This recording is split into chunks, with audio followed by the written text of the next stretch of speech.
Alors, bonsoir, bienvenue. On va laisser quelques secondes pour permettre aux gens de se connecter.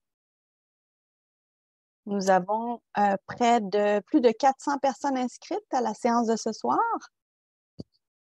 427 personnes inscrites. Mais il fait très beau dehors, alors on peut comprendre qu'il y a peut-être des gens qui vont préférer revoir l'enregistrement en différé. Bonsoir, bienvenue. Donc, je vois qu'il y a des gens qui se connectent encore.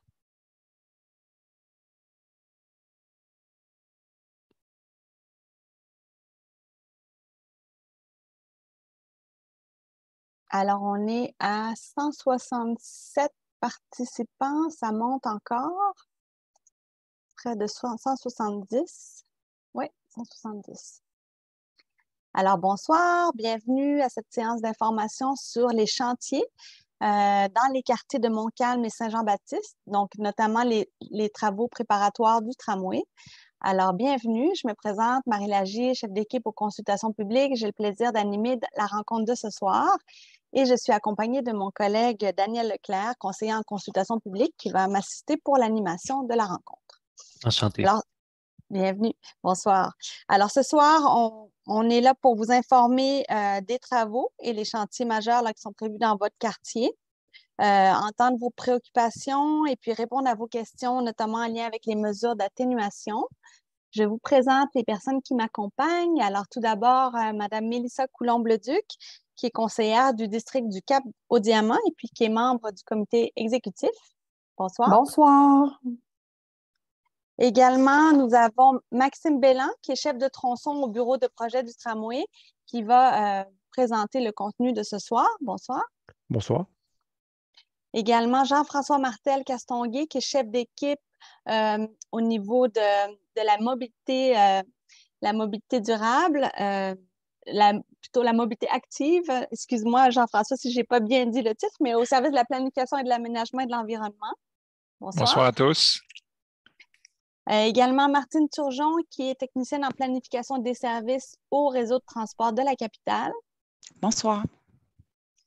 Et nous avons Céline Chaldembran, conseillère en communication au bureau du projet du tramway, qui va aussi nous parler de toutes les communications en relation avec la communauté. Bonsoir. Bonsoir. Et finalement, Marc Desrivières, directeur du service du transport et de la mobilité durable, pour répondre à des questions en lien avec la circulation. Bonsoir. Bonsoir à tous. Et puis, nous avons d'autres intervenants qui pourront éventuellement répondre à d'autres questions lors de la période de questions. Je les présenterai en temps et lieu si besoin. Donc, avant de vous expliquer le déroulement de ce soir, je donne la parole à Mme Coulombe-Leduc pour un mot de bienvenue. Oui, merci. Merci beaucoup, Marie. Merci à toutes et à tous d'être ici ce soir. Donc, comme vous avez peut-être vu là, pour certains autres quartiers de la ville dans les dernières semaines, on est ici ce soir pour vous présenter les chantiers qui vont se dérouler dans les quartiers Montcalm-Saint-Jean-Baptiste cet été. Vous présenter ce que ça peut avoir aussi comme impact sur la circulation, la desserte du RTC. On est aussi là pour répondre à vos questions que vous pourriez avoir en lien avec ces chantiers-là. Donc, on est dans une soirée d'échange d'informations. Puis, je suis ici aussi pour écouter, dans le fond, vos préoccupations. Les équipes, là, comme Marie le mentionnait, sont disponibles là, aussi pour y répondre. Et puis, si a posteriori, vous aviez d'autres questions, les documents qu'on va vous présenter ce soir vont être rendus disponibles sur le site Internet de la Ville. Donc, vous n'hésitez pas, vous pouvez me contacter. Madame Vallière-Roland aussi, ma collègue qui est conseillère pour Montcalm-Saint-Sacrement, qui n'est pas avec nous malheureusement ce soir, mais vous pouvez vous assurer que je pourrai l'informer de toute préoccupation qu'il pourrait avoir, qui pourrait survenir ce soir en lien avec son district. Donc, j'en dis pas plus. Les équipes vont vous présenter un document, puis je suis avec vous là, pour toute la soirée. Merci, Mme Coulombe-Leduc. Alors, l'enregistrement de ce soir sera aussi disponible dans les prochains jours sur la page web là, pour ceux qui souhaitent revisionner la séance plus tard. Donc, pour ce soir, on va avoir une présentation dans un premier temps d'une quarantaine de minutes. Et ensuite, il y aura une période de questions. Comme on est très nombreux ce soir, on est 220, mais il y avait plus de 400 personnes inscrites. On va privilégier les questions par écrit, donc via l'outil Q&R, mais on vous demande d'attendre à la période de questions avant de poser vos questions, car il est possible que vous trouviez des réponses dans la présentation. Si jamais il y a des personnes qui sont par téléphone, on vous donnera les consignes plus tard. Donc voilà. Alors, sans plus attendre, j'invite Maxime Belland à partager l'écran pour la présentation.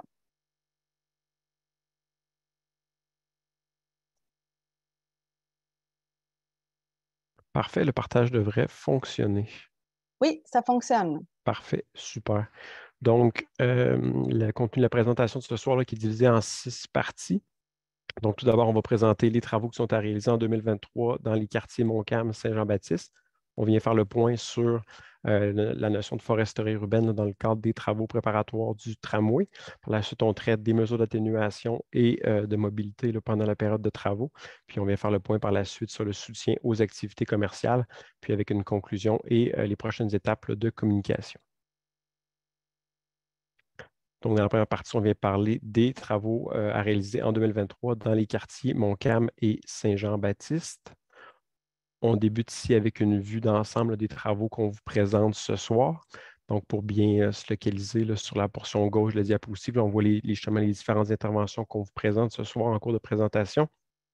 Pour bien se localiser, là, on voit le boulevard René Lévesque qui est bien identifié là, sur la portion gauche de la diapositive, puis l'avenue Honoré-Mercier. Puis on voit les principaux lieux là, où il y a des travaux de planifiés.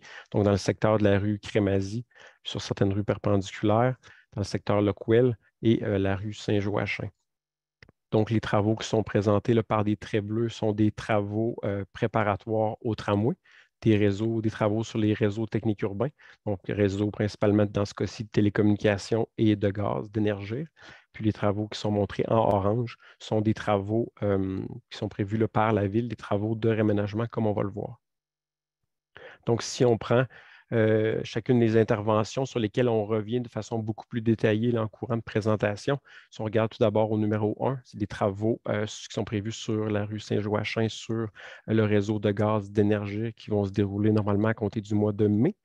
Au numéro 2, c'est des travaux dans le secteur du Grand Théâtre, des travaux d'infrastructure qui ont déjà débuté et qui se poursuivent actuellement, des travaux de câblage qui vont être réalisés là, dans la deuxième moitié de l'année. Par la suite, au numéro 3, des interventions assez majeures là, prévues dans le secteur en 2023, des travaux sur la rue Crémazie et différentes sections là, de rues perpendiculaires au boulevard René Lévesque. Donc, ces grands travaux-là se divisent en 2 phases distinctes. Donc, tout d'abord, là, ce qui est appelé ici la phase A, donc en jaune, intervention sur l'avenue des Érables et la rue Fraser là, qui va débuter dès la fin avril. Puis une seconde phase, celle qui est montrée en vert, qui implique là, des travaux sur l'ensemble de la rue Crémazie et différents axes perpendiculaires. C'est des travaux qui sont prévus à compter du mois de juin. On va venir détailler de façon plus spécifique là, cette phase de travaux-là sur la rue Crémazie, puisqu'elle est vraiment réalisée là, en sous-phase, là, comme vous allez pouvoir le constater. Puis finalement, au numéro 4, travaux de réaménagement là, des rues Lockwell et de Clairefontaine qui vont aussi vous être présentés en détail, qui sont prévus pour débuter là, au mois d'août. Donc, on vient vous présenter dans un premier temps les travaux préparatoires du tramway. Donc, on rappelle ici les grands objectifs qui sont visés par la réalisation de travaux préparatoires en amont de la construction du tramway. Un des grands objectifs est d'assurer le maintien des services municipaux de façon à venir réduire les impacts sur les citoyens pendant la période de construction du tramway. Différentes interventions qui visent aussi à bonifier la canopée, notamment en venant compenser les abattages en amont des travaux toujours de la construction du tramway. Plusieurs interventions qui visent à contrôler l'échéancier de réalisation de façon à minimiser les risques sur l'échéancier, puis plusieurs interventions là, qui ont comme objectif de faciliter les déplacements pendant les travaux de construction. Donc, on a fait le point là, sur les principaux objectifs des travaux préparatoires. Ici, on voit les types d'interventions qui sont réalisées. On parle d'interventions sur les réseaux souterrains, travaux aussi en lien avec les mesures d'atténuation pour la circulation. On pense par exemple au pavage de voies de contournement qui vont être utilisées comme voie de détour pendant les travaux du tramway. Différentes interventions qui ont été réalisées aussi sur les ouvrages d'art. Les travaux en préparation de site. On pense par exemple en archéologie et en décontamination qui ont été faits à des endroits ciblés là, sur le tracé. Puis également certains travaux en foresterie là, qui sont réalisés également. Les travaux qu'on présente ce soir là, à titre de travaux préparatoires pour le tramway sont vraiment liés au réseau souterrain, donc la portion gauche de la diapositive, là, plus spécifiquement les réseaux techniques urbains.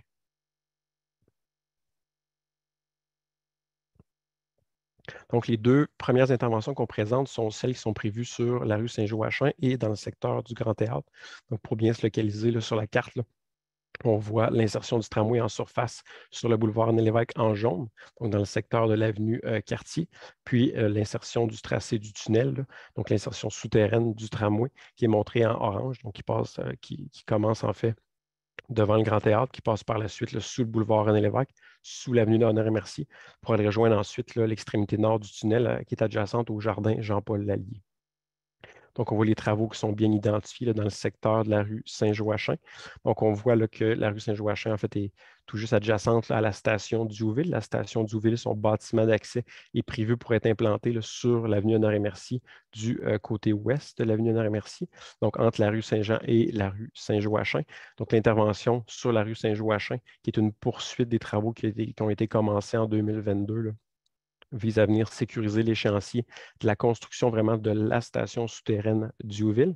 Puis la seconde intervention qu'on montre ici dans le secteur du Grand Théâtre, là, toujours en bleu, une intervention qui vise à sécuriser l'échéancier de la construction du tunnel, plus spécifiquement là, au niveau de la trémie du tunnel, donc qui est l'ouvrage qui permet l'entrée et la sortie du tunnel.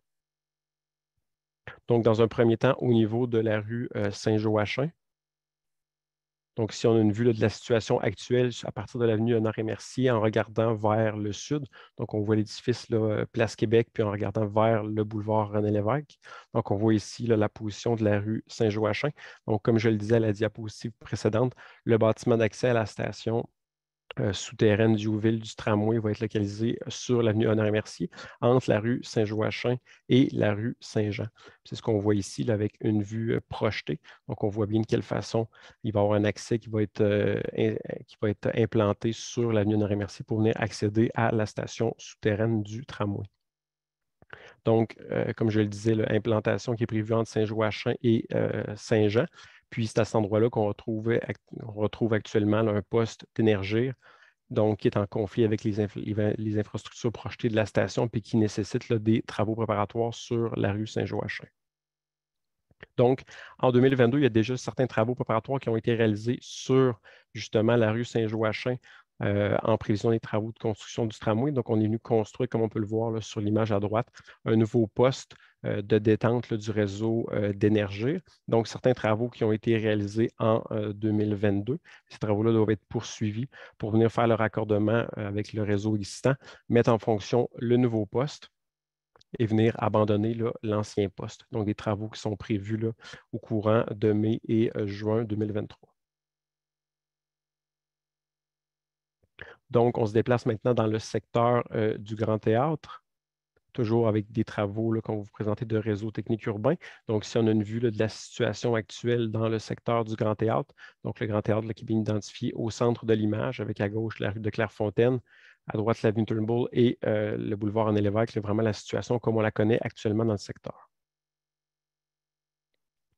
Donc, si on voit la situation projetée, donc on voit la trémie René-Lévesque, donc comme je disais, qui est l'ouvrage qui permet au tramway de passer de l'insertion de surface au souterrain. Donc, la trémie là, qui est projetée pour être implantée entre l'avenue Turnbull et la rue de Clairefontaine, donc vraiment face au Grand Théâtre. Dans le fond, dans les travaux préparatoires qui sont réalisés, on vient relocaliser les réseaux techniques urbains, donc des réseaux souterrains de télécommunications qui sont en conflit avec la trémie projetée, qu'on est venu relocaliser là, sur des rues au pourtour notamment là, du Grand Théâtre. Donc, c'est des travaux, vous en avez probablement eu connaissance, là, qui ont été réalisés dans la deuxième moitié de 2022 puis qui se poursuivent actuellement dans le secteur du Grand Théâtre. Donc, ce qui ont été faits à la fin de 2022 et jusqu'à aujourd'hui, en 2023, il y a eu la construction de massifs bétonnés et de puits d'accès qui ont été réalisés. Puits d'accès, là, on a une image représentative à droite de ce qui a été fait sur la rue de Clairefontaine. dans les prochaines semaines, il y a encore des travaux qui sont à réaliser dans le secteur. On parle tout d'abord de venir réaliser la réfection des surfaces, donc de venir reconstruire les chaussées et les trottoirs qui ont été impactés par les travaux. Donc, des travaux de réfection qui vont se poursuivre jusqu'environ au mois de juin. Puis par la suite, d'autres opérations qui vont être réalisées sur le terrain pour venir mettre en place le câblage dans les nouvelles infrastructures pour mettre en opération justement ces nouvelles infrastructures. Donc, une réfection des surfaces jusqu'au mois de juin, puis par la suite, un peu plus tard dans l'année, des travaux de câblage qui vont avoir lieu dans le secteur. Donc, comme je le disais, la plupart des infrastructures qui ont été construites sont achevées ou en voie de l'être. Certaines réfections de surface qui vont être faites au courant des prochaines semaines, puis des travaux de câblage qui vont être réalisés dans la deuxième moitié de l'année. Quand on parle de travaux de câblage, on parle d'opérations qui sont beaucoup plus localisées que les travaux d'infrastructure, comme on a vu récemment dans le secteur.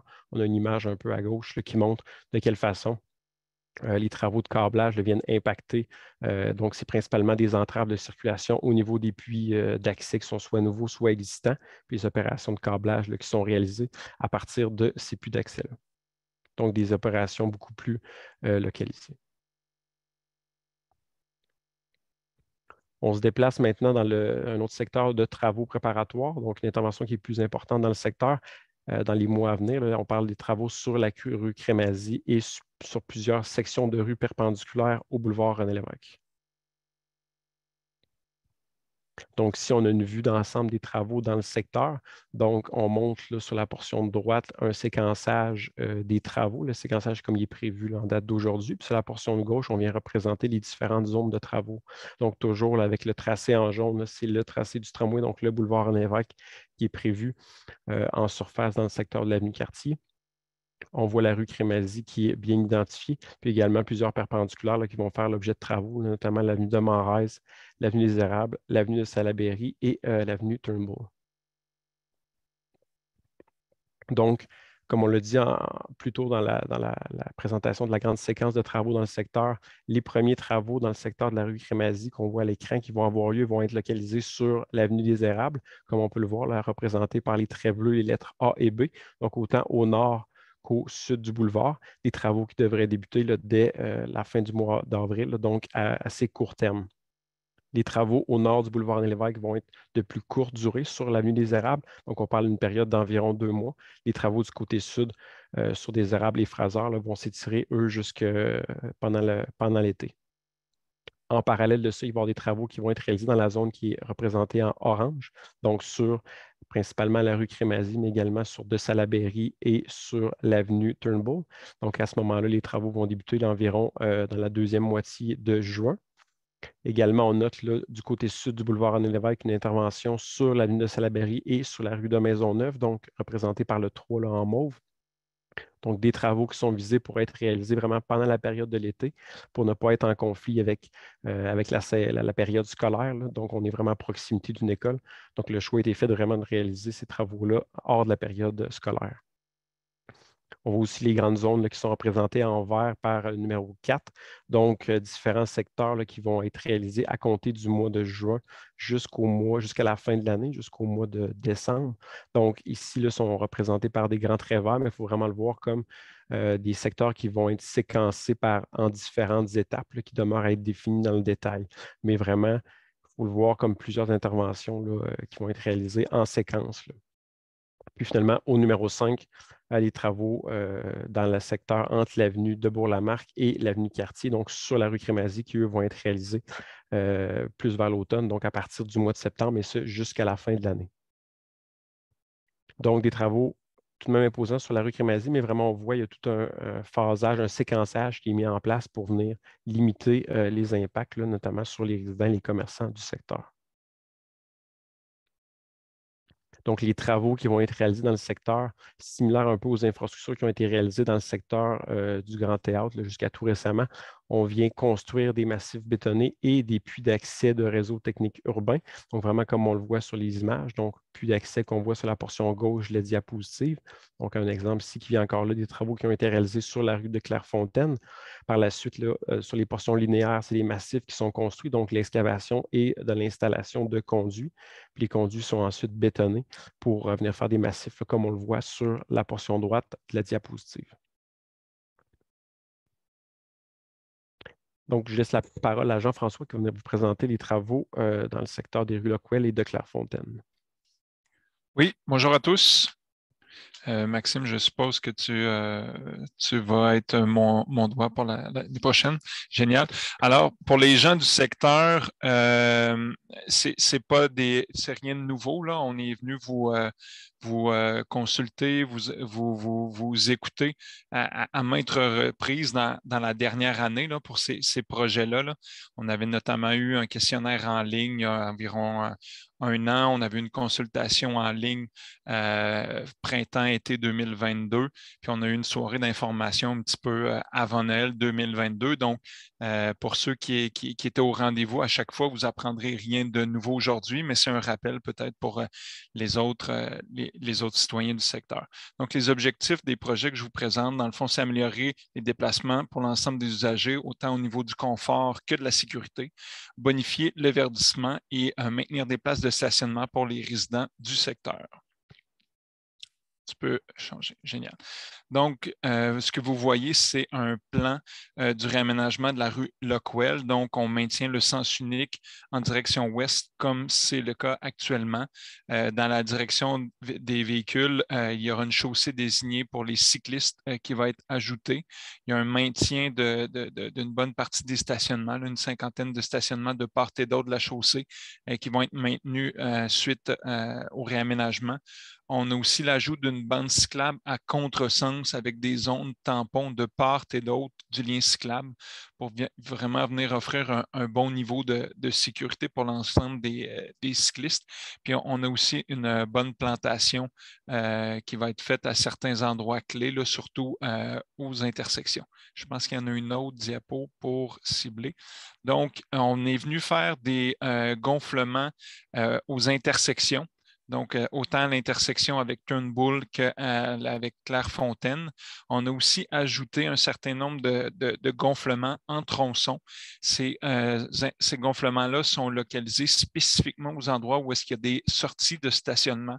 L'objectif est vraiment de faire en sorte que des véhicules qui vont sortir des stationnements-là, qui sont somme toute assez importants en termes de nombre de cases, aient une visibilité optimale et on diminue de cette façon-là les conflits avec les cyclistes automobilistes piétons qui pourraient survenir. Puis évidemment, dalle podotactile aux différentes intersections pour les gens en accessibilité universelle.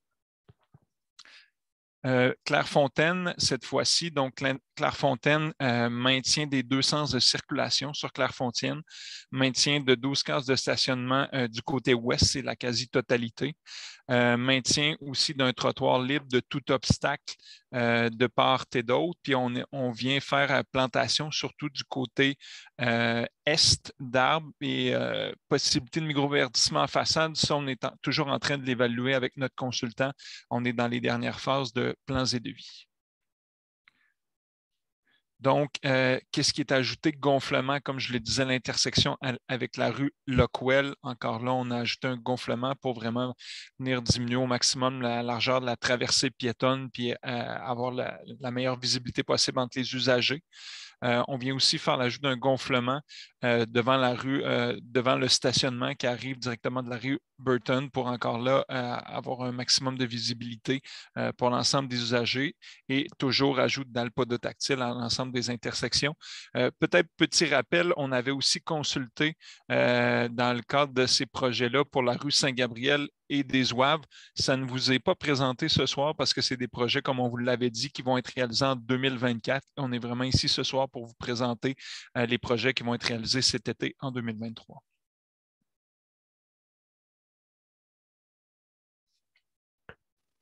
Parfait. Donc, dans la prochaine partie de la présentation, on vient faire le point sur la foresterie urbaine dans le cadre des travaux préparatoires dans le secteur pour le tramway. Donc, à titre de rappel, là, dans le cadre du projet de tramway, là, la foresterie urbaine est une priorité là, qui a été recoupée en 4 grands engagements spécifiques.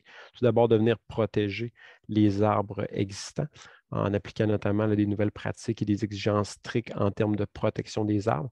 On a également pris l'engagement de venir bonifier, donc bonifier les plantations là, par une stratégie de végétalisation innovante et un effort considérable en plantation.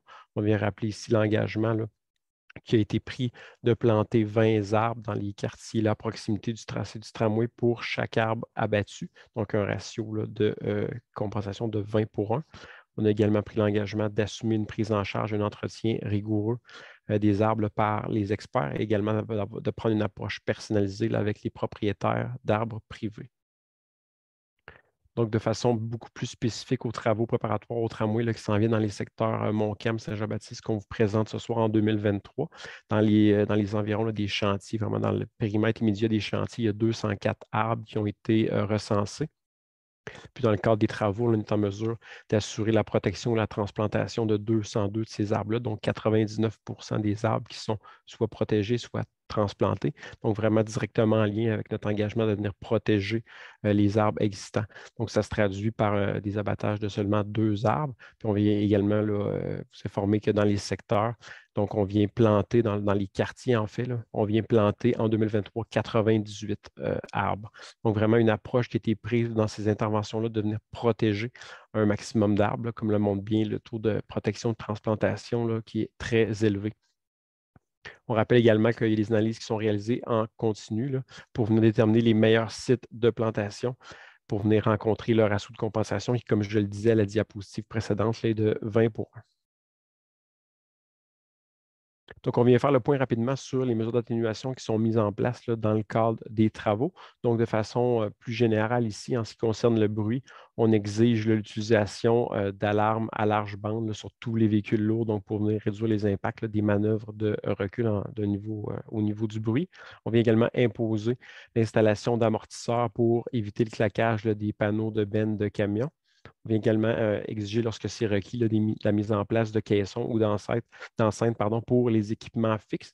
Donc, par exemple, les génératrices, les compresseurs, un peu à l'image de ce qu'on voit sur la photo de droite de la diapositive. Donc, vraiment pour venir réduire les bruits lors des travaux. Puis également, les travaux là, sont réalisés de jour là, en conformité avec les règlements applicables à la ville. En ce qui concerne les poussières, on vient assurer là, une compaction, une stabilisation rapide des surfaces dénudées pour vraiment venir réduire au minimum l'émission de poussière dans le cadre des travaux. Donc, en ce qui concerne les principes généraux là, en termes de mesures d'atténuation en lien avec la mobilité, donc on vient assurer une coordination et un séquençage là, des différents chantiers dans le secteur. Lorsque c'est requis, là, on fait appel à des signaleurs et à des policiers pour assurer la fluidité de la circulation là, pour tous les modes de déplacement. On vient également maintenir des corridors piétons et cyclistes en tout temps. On vient conserver les accès au stationnement privé lorsque c'est possible. Sinon, on aide pour la relocalisation. Puis on vient de façon générale éviter l'entrave de 2 rues perpendiculaires subséquentes, là, particulièrement lorsque c'est des rues qui sont importantes pour la circulation dans l'axe nord-sud. Donc, de façon plus spécifique aux travaux là, qui sont prévus dans le secteur de la rue Crémazie, comme on l'a vu en cours de présentation, là, on vient vraiment exécuter les travaux par tronçon de rue, donc par sous-phase, si on veut. Puis on vient tenir compte là, des particularités des zones de stationnement dans le secteur, considérant la présence là, de stationnement sur rue. On vient, comme on l'a vu, là, réaliser les travaux sur Crémazie, réaliser les travaux entre les avenues de Bourg-Lamarque et Cartier plus tard en saison, pour tenir compte notamment de la présence de terrasses là, sur la rue Crémazie. Comme je l'ai dit un peu plus tôt dans la présentation, on vient aussi réaliser les travaux sur la rue de Maisonneuve et sur de Salaberry, au sud du boulevard des Lévesques, là, hors de la période scolaire, pour avoir terminé ces travaux-là à la rentrée scolaire, considérant la présence là, de l'école dans le secteur. On vient également assurer l'accès pour les livraisons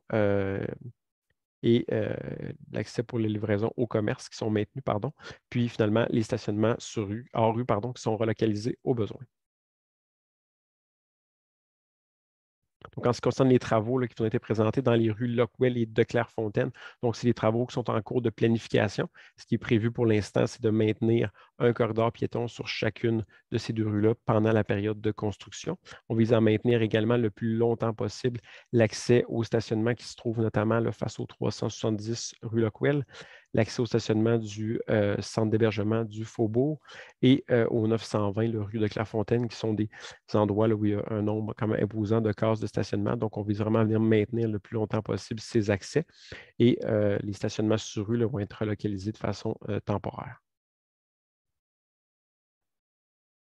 Donc, on vient faire le point maintenant sur la mobilité pendant les travaux. Donc, si on revient à l'intervention qu'on vous a présentée sur la rue Saint-Joachim, donc on voit la rue Saint-Joachim qui est bien identifiée, la rue Jean-Jacques Bertrand, le boulevard Honoré-Évêque et l'avenue Honoré-Mercier. Donc, on a le quadrilatère là, du centre des congrès.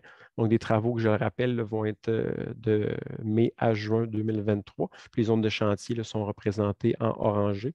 Donc, on voit là, de quelle façon la circulation va être possible dans le secteur pendant ces travaux-là. Donc, sur la rue Saint-Joachim, il y a une voie de circulation uniquement qui va être possible en direction ouest, comme on le voit là avec les flèches noires. On va venir maintenir l'accès au stationnement du centre des congrès et de la côte Saint-Geneviève là, pendant la période de travaux. Au niveau de la rue Jean-Jacques Bertrand, elle va être mise en sens unique en direction sud, donc de Saint-Joachim vers le boulevard René-Lévesque. Le débarcadère du centre des congrès et la sortie du stationnement de l'Hôtel de l'État vont demeurer accessibles pendant les travaux. Et au niveau de la rue Saint-Gabriel, comme on le voit là, avec la flèche, il va y avoir une interdiction de tourner sur la rue Saint-Joachim, évidemment considérant la mise en place d'un sens unique pour la période des travaux. On se déplace maintenant plus dans le secteur de la rue Crémazie. Donc, comme on le disait en cours de présentation, le premier endroit où il va y avoir des travaux dans le secteur vont être au niveau de l'avenue des Érables et de la rue Fraser, donc les zones de chantier là, qui sont identifiées en orange. Donc, au niveau de l'avenue des Érables, là, au sud du boulevard René-Lévesque, comme on le voit, il y a une seule voie de circulation qui va être maintenue en direction nord. Au nord du boulevard, de façon générale, là, on devrait être en mesure de maintenir une voie de circulation en direction nord, mais il va y avoir une circulation locale par moment qui va être nécessaire, ce qui implique là, un détour du parcours 19 du RTC, comme on va le voir à la prochaine diapositive. Au niveau de la rue Crémazie, donc à la limite nord des travaux, là, il va y avoir une fermeture au coin de l'avenue des Érables. Donc, la circulation va être possible localement à partir de l'avenue de Monrez. Puis au niveau de la rue Fraser, donc à l'extrémité sud là, des travaux, il va y avoir une fermeture de la rue Fraser au coin de l'avenue des Érables avec une circulation locale possible à partir de l'avenue du Parc. Donc, je vais laisser Mme Turgeon du RTC. Bonsoir. Donc, au niveau de l'RTC, les impacts sont relativement mineurs concernant ces travaux. Donc, en fait, il va y avoir de l'impact par rapport au parcours 19 dans une seule direction. Donc, vers Limoilou, le tracé va demeurer régulier. Par contre, vers Grand Théâtre, pour les mois de mai et juin, on a un détour relativement mineur. Donc, au lieu de passer par la rue des Érables en direction sud, on va passer par l'avenue Cartier et on voit les arrêts de report là, 36,97 et 15,81 là, qui sont à proximité pour bien desservir les gens. Merci. Merci. Puis finalement, pour le secteur de la rue Crémazie, donc on a présenté l'intervention sur des Érables et Fraser. Puis pour la grande intervention sur la rue Crémazie, sur différentes perpendiculaires. Donc, les accès pour la livraison au commerce vont être maintenus. On va venir maintenir au moins une voie de circulation sur les avenues de Bourg-Lamarque, Cartier et de Salaberry. Donc, le grand détail là, des travaux est en cours de planification. Il y a d'autres mesures qui demeurent actuellement à préciser pour cette intervention-là.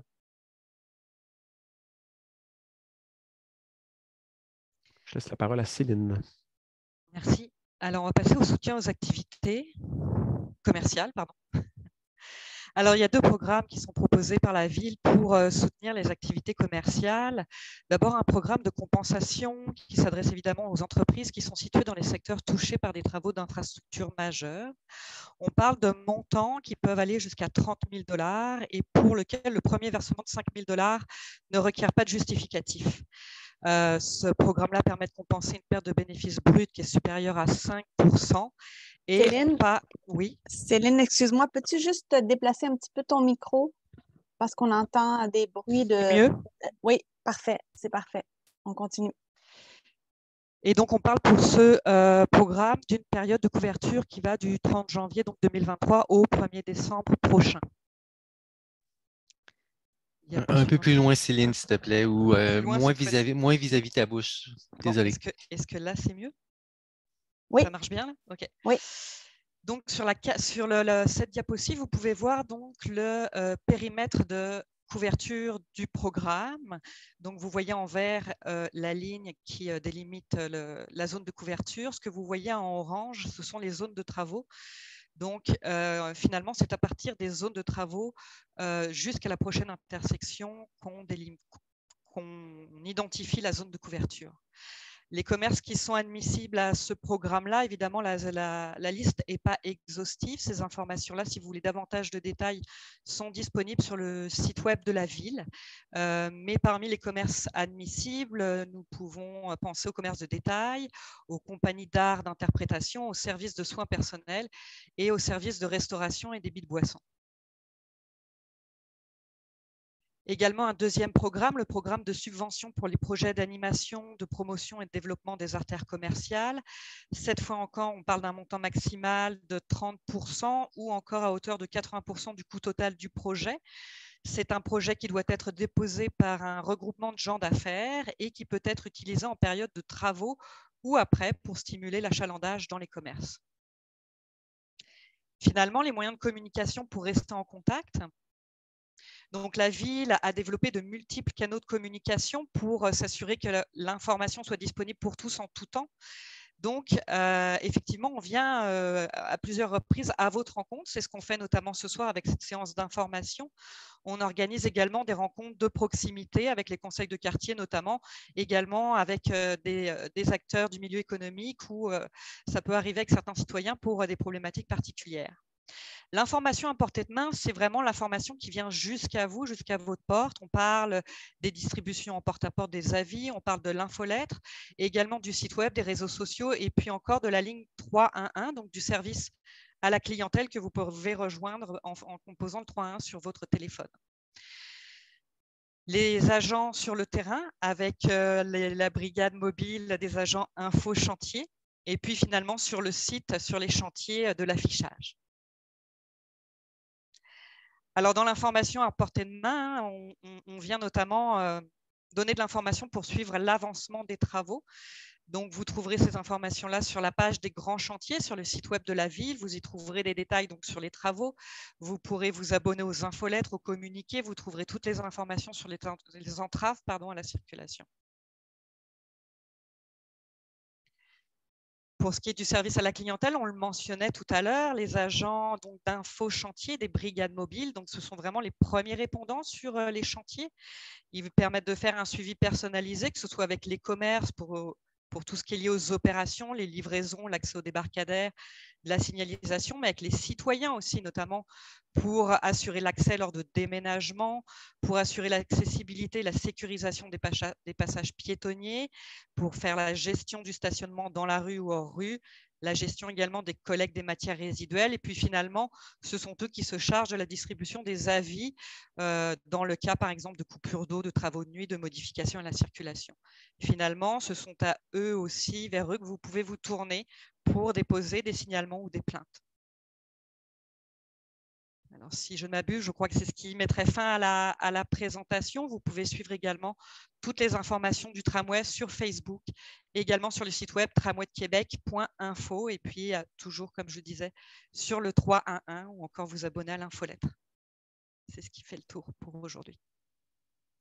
Parfait. Merci beaucoup au présentateur. Donc, on est à 241 participants ce soir, donc un peu moins que les personnes qui s'étaient inscrites. Donc, je vous rappelle qu'on enregistre la séance et qu'elle sera disponible par la suite, ainsi que la présentation PowerPoint.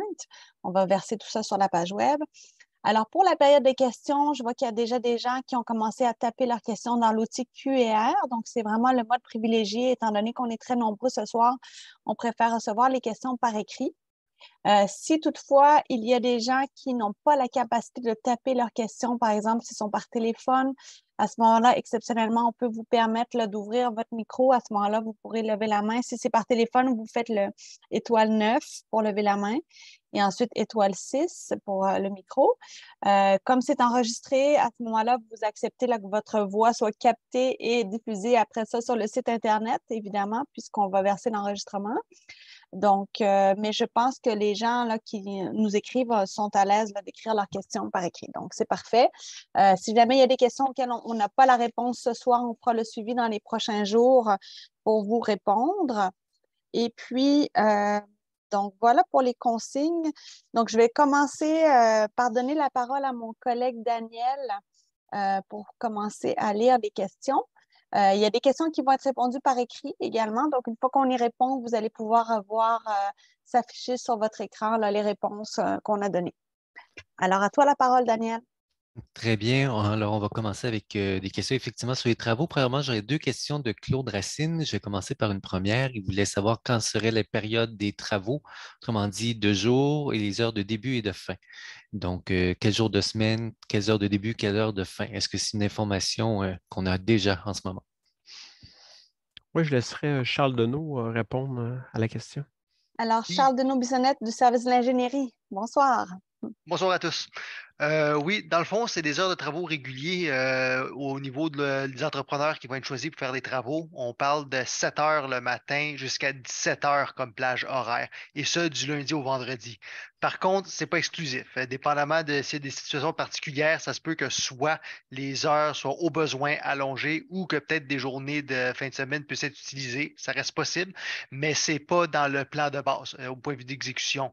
La grosse majorité des travaux vont toujours rester en semaine de 7 heures à 17 heures. Très bien, Charles. J'ai une deuxième question pour vous. Est-ce que les fils seront enfouis sur Crémazie? Et je pense qu'on peut déjà poser la question également pour Lockwell et Clairefontaine là, qui sont en chantier cette année. Donc, est-ce qu'on parle d'enfouissement de fils sur les tronçons en travaux cette année? Non, ce n'est pas des travaux d'enfouissement de fil au niveau des poteaux qui sont en place sur Crémazie puis sur les rues à proximité. Dans le fond, ce qu'on fait, c'est amener des réseaux de télécommunications qui sont actuellement le long de René Lévesque, puis sont des réseaux de distribution en général sur de longue distance. On les transfère de rue d'un côté à l'autre. C'est uniquement la télécommunication de René Lévesque qu'on transfère sur la rue à côté. Mais tout ce qui est des poteaux puis d'alimentation électrique moyenne tension d'Hydro-Québec qui est actuellement dans les airs, on pense à divers endroits sur Crémazie, ce n'est pas prévu d'être enlevé. Il n'y a pas de travaux supplémentaires pour refaire au complet l'aménagement électrique et télécommunications de Crémazie. Ce serait des travaux beaucoup plus gros sinon dans ce temps-là. On s'en tient uniquement aux besoins nécessaires pour le tramway.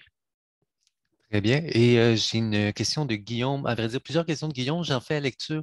Je réside sur la rue Crémazie. Je suis étonné de n'avoir reçu aucun avis spécifique compte tenu de la caractéristique majeure des travaux. J'aimerais que vous expliquiez ce que vous appelez par sécuriser la plateforme du tramway, qui est peut-être pas au sujet de Crémazie. Par contre, ce point-là, pourquoi la rue Crémazie a-t-elle choisi? Et compte tenu qu'il s'agit d'une rue étroite, comment vous assurez-vous qu'il n'y a pas d'impact sur les fondations des immeubles bordant la rue? Finalement, la période de réalisation des travaux entre Cartier et Salaberry est-elle connue? Donc, Je peux Alors, répondre à on va y certains aller par morceaux, oui, par c'est ça. morceau, donc Je propose qu'on pourquoi y aille dans Crémazie? l'ordre. Alors, Oui. juste d'abord pour la partie invitation. Donc, écoutez, on a distribué quand même 8000 invitations là, dans toute la Haute-Ville pour informer les citoyens de la séance de ce soir et puis de la séance de demain matin là, pour les commerçants. Donc, écoutez, des fois, ça arrive là, que la vie se perde dans la boîte aux lettres ou malheureusement ne se rende pas à vous. On a quand même aussi diffusé l'information sur le site web La Ville, communiqué de presse, envoi aux listes d'abonnés des conseils de quartier de Montcalm et de Saint-Jean-Baptiste. Mais la bonne nouvelle, c'est que vous êtes quand même avec nous ce soir. Donc, heureusement, vous avez pu avoir l'information quand même. Donc, là, j'ai perdu la question. Allez, je vais la retrouver. Donc, Oui. la deuxième question, la deuxième portion, c'était pourquoi la rue Crémazie a-t-elle été choisie et puis sécuriser la plateforme du tramway? Je peux commencer peut-être la réponse, Oui, puis Charles, je vais te laisser parfait. poursuivre Oui, par vas-y. la suite là, pour le deuxième volet. Dans le fond, dans le cadre de l'implantation du tramway, là, on vient fiabiliser la plateforme. C'est-à-dire qu'à terme, il n'y aura plus de réseau souterrain sous la plateforme du tramway pour éviter une interruption de service là, du tramway en cas de bris sur un réseau. Donc, de façon générale, lorsque l'espace le permet, les réseaux souterrains sont reconstruits, si on veut, de part et d'autre de la plateforme. Dans le cas du secteur quartier, on se trouve dans un secteur qui est très contraint. Donc, venir implanter l'ensemble des infrastructures dans l'espace disponible, dans l'emprise disponible, représente quand même un défi. Donc, on a fait le choix de dévier le réseau de télécommunications là, sur la rue Crémazie, dans le fond, au nord, là, essentiellement. On vient donc dévier certains réseaux pour assurer la fiabilisation de la plateforme dans le secteur de l'avenue Cartier. Puis pourquoi la rue Crémazie? C'est dans les analyses qui ont été réalisées là, par les entreprises là, de réseau technique urbain, notamment Bell, là, avec qui on travaille étroitement dans le cadre du projet. Ça a été identifié comme le meilleur axe possible là, pour venir déplacer le réseau dans le secteur. Je vais te laisser poursuivre, Charles, avec les prochaines parties de questions. Alors après, c'était l'impact sur les fondations des immeubles bordant la rue. Oui, c'est une excellente question. Au niveau, surtout compte tenu que les structures, certaines vont être construites dans certains trottoirs. Comme on sait, souvent, le centre de la chaussée est utilisé principalement pour les réseaux d'égouts aqueducs dans une construction typique. Puis c'est en bordure de rue qu'on installe les réseaux techniques urbains. Puis on le sait qu'il y a divers endroits où c'est que les bâtiments sont directement en marge zéro. Donc, ça veut dire les murs de fondation directement collés sur le trottoir. Donc, ça veut dire qu'il va y avoir des excavations, effectivement, qui vont être très près des murs de fondation. Mais c'est quelque chose qui n'est pas nécessairement problématique. C'est quelque chose qui rentre dans des interventions de routine pour les entrepreneurs accrédités RTU, Bell, Hydro-Québec. En général, ce n'est pas non plus des excavations qui sont extrêmement profondes.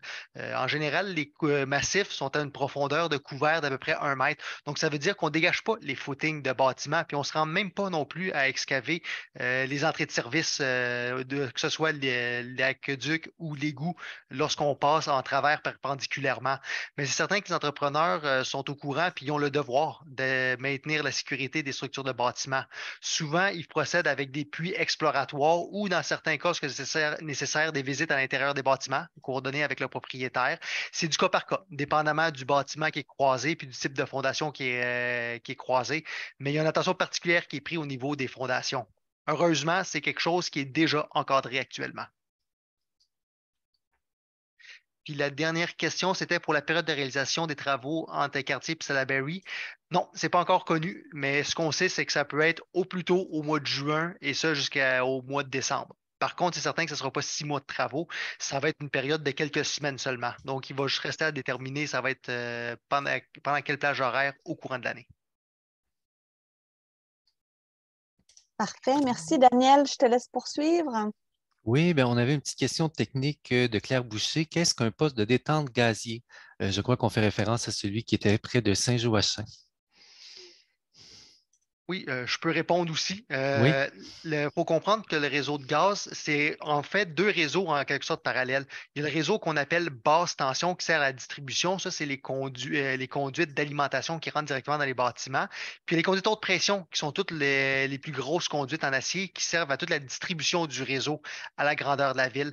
Les postes de détente servent à faire la transition entre les 2 réseaux différents. C'est des postes où c'est qu'il y a différents terminaux puis plusieurs instruments pour être capable de faire les changements de pression au niveau de la distribution du gaz entre le réseau de distribution au niveau de la ville vers les réseaux de distribution basse pression. Donc, c'est dans le fond des appareils spécialisés pour faire des changements d'un type de réseau à l'autre. Très bien, merci beaucoup. C'est très bien.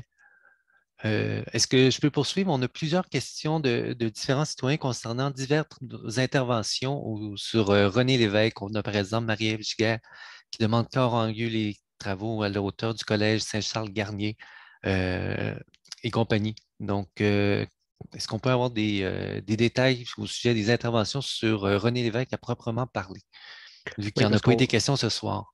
Ce qu'on présente ce soir, c'est vraiment, il y avait 2 volets, là, les travaux de la ville sur Lockwell et Clairefontaine, puis les travaux préparatoires au tramway qu'on a présentés. Donc, on venait vraiment présenter le volet travaux préparatoires pour le tramway qui vont se dérouler dans le secteur là, en 2023.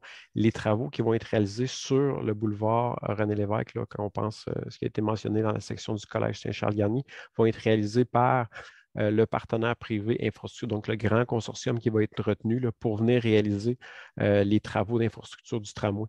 Donc, c'est le partenaire privé qui, à terme, qui va établir son échéancier de travaux. Donc, c'est lui qui va déterminer, en fonction des contraintes qu'on lui impose, à quel moment les travaux vont être réalisés dans le secteur du Collège Saint-Charles-Garnier. Ces travaux-là ne seront pas réalisés en 2023. On anticipe davantage là, des débuts de travaux pour 2024 là, sur le boulevard René Lévesque, mais vraiment, on va revenir vers vous lorsque l'échéancier détaillé du partenaire privé infrastructure va être connu. Puis ça va être communiqué là, bien en amont là, des périodes de réalisation. Dans la même logique, j'ai Marie-Hélène Savard qui demandait à quel moment la rue Salaberry sera fermée. Je ne me souviens pas si ça avait été mentionné dans la présentation. Je ne sais pas, Charles, si tu as la réponse par cœur. C'est encore une fois le même genre de réponse que pour OK. l'autre tronçon de Crémazie entre juin et décembre. On va le savoir dans les prochains, dans le prochain mois. Va être à peu près vers quelle date. Mais c'est encore inconnu. Tout ce qu'on sait, c'est que c'est au courant de l'année. Parfait. Puis juste préciser qu'il y a toujours, quand les rues sont fermées, là, il y a quand même toujours des avis qui sont communiqués là, aux citoyens, soit sur le site web de la ville, soit via le 311. Donc, vous pouvez suivre l'information plus précise au besoin là, sur le site de la ville ou vous informer auprès du 311. Alors, Daniel, on peut poursuivre. Très bien. J'aurais quelques questions techniques d'éclaircissement. Donc, j'ai M. François Leduc qui demandait c'est quoi un gonflement? On parlait des gonflements pour l'avenue, la rue Lockwell. Donc, en quoi consiste un gonflement? Alors, très bien. Si jamais on a une image, des fois, c'est encore plus parlant dans la présentation. Puis là, je vois que Jean-François Martel et Marc Desrivières ont ouvert leur caméra. Alors, Veux-tu y aller, Marc? Ça me dérange pas. Je regarde, ça me fait plaisir. Un gonflement, habituellement, là, c'est une surlargeur du trottoir qui, on le voit ici, là, prenons au centre, on voit la surlargeur du trottoir qui est habituellement équivalente à la largeur de la voie de stationnement. Alors, l'objectif de ça, c'est de refermer la perspective visuelle sur la rue, c'est de sécuriser les endroits, les croisements entre les piétons, les cyclistes et les automobilistes. Habituellement, on les fait aux intersections, mais dans le cas de la rue Lockwell, compte tenu des deux accès à des stationnements importants, ben, ça méritait un traitement particulier. Le gonflement ou l'élargissement du trottoir était la mesure appropriée. Très bien. Et dans la même logique, on nous demande en quoi consiste une dalle podotactile. Pardon. Ça, c'est une expression ou un objet méconnu. La dalle podotactile, c'est une pièce en acier qui est insérée dans le trottoir, dans la partie basse du trottoir, là, à l'intersection. Et c'est comme tous des petits picots en acier. Si vous allez dans le quartier Saint-Roch, sur la rue Dorchester, là, il y en a plusieurs qui ont été installés. Puis l'objectif de ça, c'est de faciliter le déplacement des personnes aveugles ou qui ont des enjeux sur le plan visuel. Donc, ça leur permet de détecter la présence de l'intersection et à ce moment-là, d'être plus prudent au moment de traverser. Mais c'est quelque chose que chaque fois dorénavant là, qu'on va procéder à la construction de nouveaux trottoirs ou à la réfection de trottoirs existants, on va procéder à l'installation de dalles podotactiles aux intersections. Très bien. On va poursuivre avec les questions d'éclaircissement. C'est quoi une alarme de recul à large bande? C'est une question de Denis Drouin.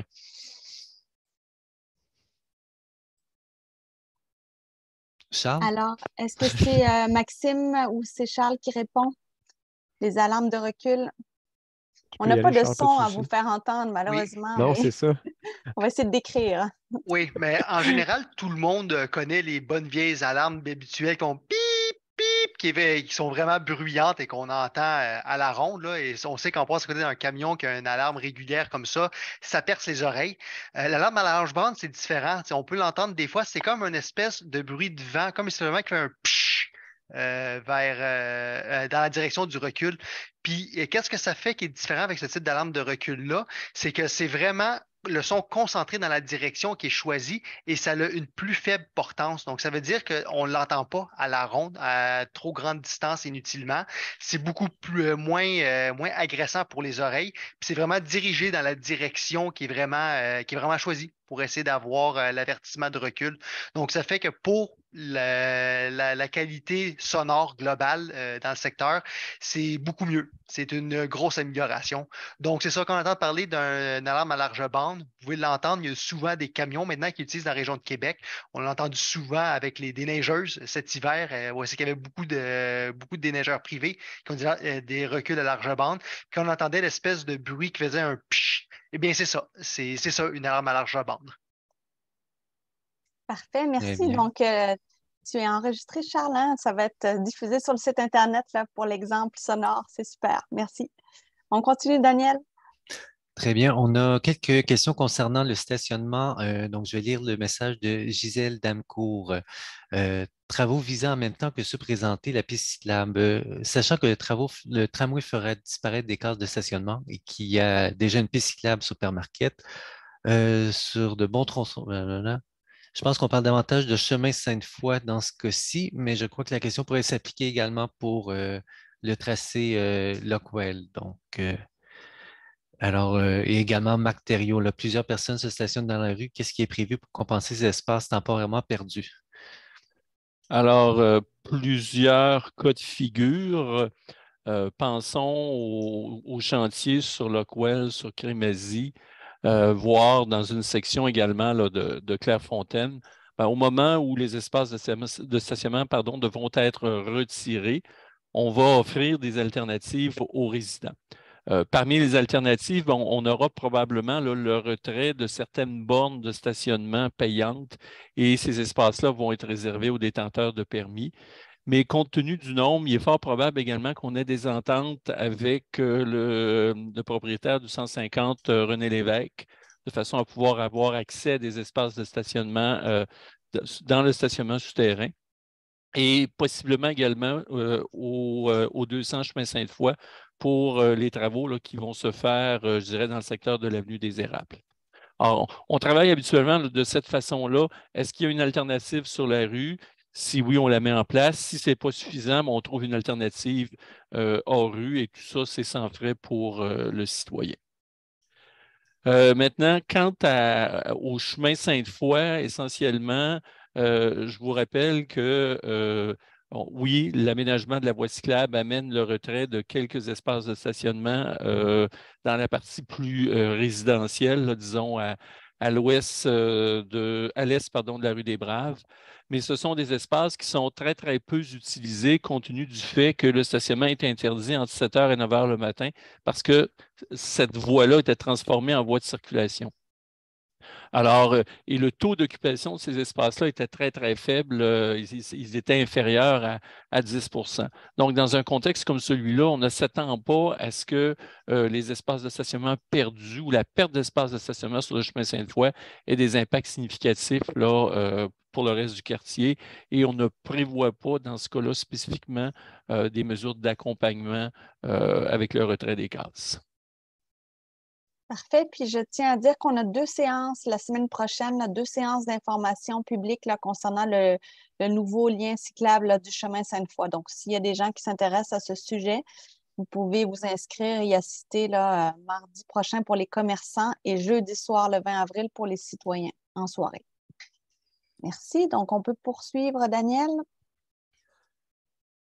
Très bien. Au sujet des travaux, alors on a Pierre Butet qui demande pourriez-vous préciser la nature des travaux sur chacun des 2 tronçons sur Désérable? On voyait plutôt là, dans le déroulement là, qu'il y avait des travaux sur Désérable. Est-ce qu'il est possible de préciser de quoi il s'agit?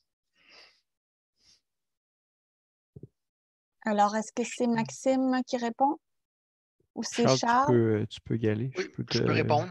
Je sais pas si une diapositive, Charles, que c'est que je remette pour venir appuyer. Pas vraiment, non, mais Non. je peux répondre directement verbalement.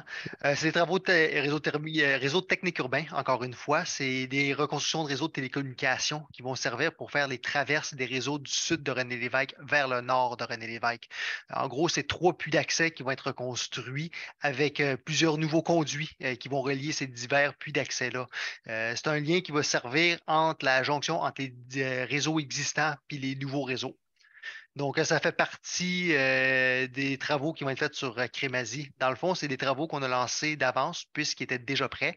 Puis par la suite, le projet de Crémazie, c'est la suite de ces travaux-là. Donc, dans le fond, c'est un grand tout au total. Parfait, merci. Alors, Daniel, tu me dis là, si tu veux que je prenne le relais, sinon je te laisse continuer. Non, c'est bien. J'ai une autre question de François Deschamps. Alors, est-ce qu'il y aura une coordination entre les travaux et les activités en ville afin de ne pas vivre la très mauvaise expérience du Carnaval de Québec, qui était justement dans le quartier Saint-Jean-Baptiste? Donc, coordination des travaux. Chaque fois qu'il y a un chantier qui s'annonce, il y a une équipe qui se met en place pour élaborer une stratégie en matière de mobilité. Cette stratégie-là, évidemment, va prendre en considération le chantier dont il est question, mais également les autres chantiers qui se tiennent autour. Et il y a un effort important qui est fait pour coordonner leur réalisation pour limiter les impacts. L'aspect grand événement est également pris en considération quand on fait cet exercice-là. Et ça peut se traduire par même des demandes qui sont faites aux organisateurs de grands événements de modifier leurs pratiques durant une année spécifique, là. On l'avait fait l'an dernier pour le festival d'été et encore cette année, là, il y aura possiblement des ajustements qui vont se faire. Mais oui, il y a un effort de coordination qui se fait, mais soyons conscients, il faut être réaliste qu'on soit en période de travaux ou en période où il n'y a pas de travaux, quand il y a des événements importants comme le festival d'été, ça amène toujours des contraintes dans les quartiers centraux. Parfait, merci. Donc, je vais prendre le relais, Daniel. Donc, on avait une question concernant les arbres. Donc, Étienne Saint-Pierre, s'il peut allumer sa caméra. Oui, bonsoir. Donc, question de Claude Racine qui voulait savoir concernant les arbres. Si j'ai bien compris, seulement 2 arbres seront abattus sur René Lévesque. Est-ce qu'on peut préciser? Oui, ben, les 2 arbres qui sont inscrits à être abattus dans le cadre de la présentation, ils l'ont déjà été. C'est des travaux qui ont lieu autour du Grand Théâtre. C'est un petit lilas japonais qui était au-dessus d'une chambre, puis une épinette qui était sur le terrain du Grand Théâtre. Tous ces arbres-là seront compensés cet été en plantation sur les différentes propriétés. Parfait, merci beaucoup. Donc, je poursuis avec une question de Jacqueline Lessard. Allons-nous conserver notre accès à la ruelle située sur Crémazie-Est, côté sud? Je peux répondre à la question. Oui. C'est certain que là, je ne sais pas de quel bout de tronçon de rue exactement que l'on parle sur Crémazie, puisqu'il y a beaucoup de ruelles. Mais ce qui est certain que du côté sud, c'est là que va passer principalement les nouveaux réseaux de Bell. Donc, à certains moments, au niveau de chacune des ruelles, oui, il va devoir avoir un blocage qui va être fait temporairement, le temps de passer au travers. Ça va être coordonné avec les propriétaires des diverses ruelles, le temps que les travaux se coordonnent. Mais ce n'est pas des interventions qui vont être très longues, par contre, parce que compte tenu que c'est des tranchées d'excavation qui sont étroites, l'accès peut être rapidement redonné avec des plaques d'acier. C'est certain qu'au niveau de notre séquençage, il y a quand même de la flexibilité aussi, fait que l'entrepreneur, il y a moins de coordonnées avec lui la journée choisie pour pouvoir faire l'intervention au niveau de l'entrée de la ruelle. Mais c'est certain que oui, à un certain moment donné, il va y avoir des obstructions qui vont être faites sur chacune des ruelles qui sont du côté sud de Crémazie. Parfait, merci beaucoup. Donc, prochaine question de Paul Maquet. Est-ce qu'il sera toujours possible de traverser la rue Crémazie comme piéton ou cycliste à toutes les intersections ou si certains passages seront bloqués à des moments? Pouvez-vous préciser? Dans les clauses de mobilité qui sont imposées aux entrepreneurs, on exige tout le temps le maintien d'un trottoir sur 2. Donc, de façon à ce que quelqu'un qui se déplace, à titre d'exemple, sur la rue Cartier, bien, quand il va avoir à croiser la rue Crémazie, il pourra traverser à un moment donné soit du côté est, soit du côté ouest, et à un autre moment donné, mais ce sera l'inverse. Mais ça fait partie toujours des clauses qu'on développe et qu'on impose aux entrepreneurs. Parfait. Puis restez avec nous, M. Desrivières. On a aussi, je poursuis avec une autre question de M. Maquet. Est-ce que les corridors piétons seront accessibles aux personnes à mobilité réduite, aveugles, personnes en fauteuil roulant? Ce ne fut pas le cas dans les environs du Grand Théâtre. M. Maquet a raison sur cet aspect-là. Le maintien des corridors piétonniers en hiver, c'est encore un défi important. Par contre, le chantier de la rue Dorchester réalisé au cours des années 2021-2022 a été un grand apprentissage, je pense que pour la ville, mais aussi pour les entrepreneurs, sur la façon de maintenir les corridors piétonniers et sur la façon également de les aménager de façon à ce qu'ils soient accessibles par tous les usagers. Parfait, merci beaucoup. Donc, une question de Joanne Laverdière concernant les travaux, l'échéancier des travaux sur René Lévesque. Donc là, c'est sûr que ce n'est pas l'objet de la rencontre de ce soir, mais elle voulait savoir où elle pourrait trouver les informations relatives à l'échéancier. Donc, je présume que ce serait au même endroit qu'on présente les chantiers de cette année. Donc, l'année prochaine, quand le consortium sera choisi, j'imagine qu'on fera une séance d'information et on diffusera à ce moment-là l'échéancier. Est-ce que c'est bien ça, Maxime? Oui, exact. Les travaux vraiment sur le boulevard là, vont être réalisés par le partenaire privé infrastructure, comme je le disais tout à l'heure, là, donc par le grand consortium qui va réaliser les travaux d'infrastructure du tramway.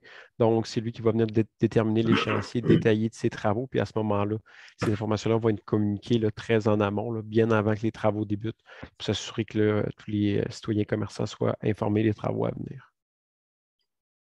Parfait, merci beaucoup. Donc, je continue donc avec une question de Virginie Levasseur. J'habite le quartier Saint-Jean-Baptiste, proche d'un passage souterrain projeté pour le tramway. Je suis inquiète que les vibrations causent des dommages à nos maisons qui sont relativement vieilles. Que fait-on si on remarque des bris ou des fissures nouvelles pendant les travaux? Alors ça, c'est une question qui nous a été posée à de nombreuses reprises l'année dernière, là, quand on avait fait la séance sur les travaux, là, justement, dans le secteur du Grand Théâtre. Est-ce que, donc, qui pourrait répondre à cette question? Est-ce que c'est Maxime Oui, ou je c'est vais Charles? pouvoir Oui, répondre. Je Maxime? comprends que ça Oui. concerne vraiment les travaux de construction du tramway.